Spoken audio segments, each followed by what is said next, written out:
Hey YouTube, this is Southern Prepper 1, and I'm going to give you the keys to the city during SHTF. You need some way to get into houses, get into buildings. Now this could be for legitimate reasons to get in there.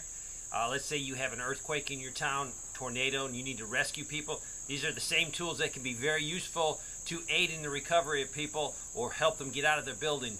So, let's just go over a few things. This is a sledgehammer, 8-pound sledgehammer.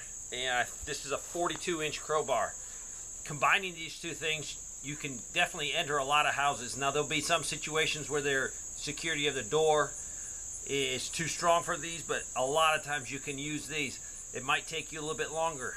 The military and law enforcement uses what we call Hooligan Tools. They're designed crowbars, and they're very, very strong for the application of tearing doors up.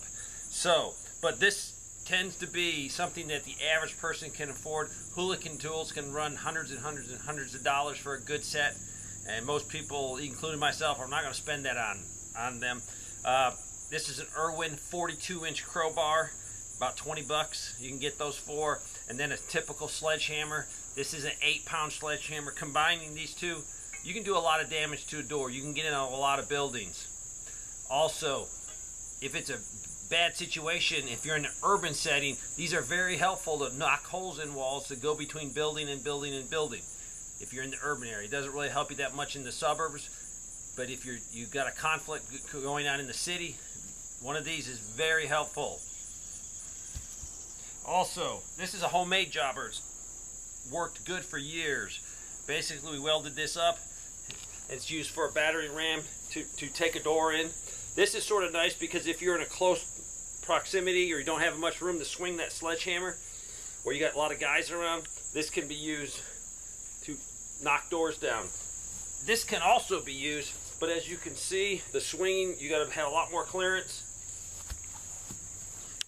Let's say you want to do something stealthy.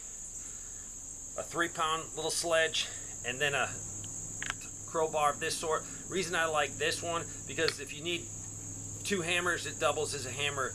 It's a little bit more multifaceted, but any heavy-duty crowbar, maybe 18 inches, 20 inches, and a 3-pound sledge will do the same thing. Now, definitely it'll take you longer to get through that door, get through that opening with the small ones. So there's nothing that beats a big crowbar and a big sledge, and this will definitely be important in a grid-down event, even if you're not in the city.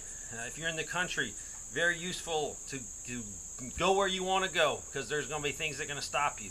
Now, yes, you have the moral things that might stop you. Hey, I can't break into that guy's house. But in a grid-down situation, you might have a moral reason why you need to get in there, and that's a good way to do it. You got to have the tools you need, so start making sure you have them. Yard sales, garage sales, flea markets, you can get a lot of these things very cheap. If you know a welder, free scrap material, and you can weld one up in no time and have a very good door ram. Thanks for watching.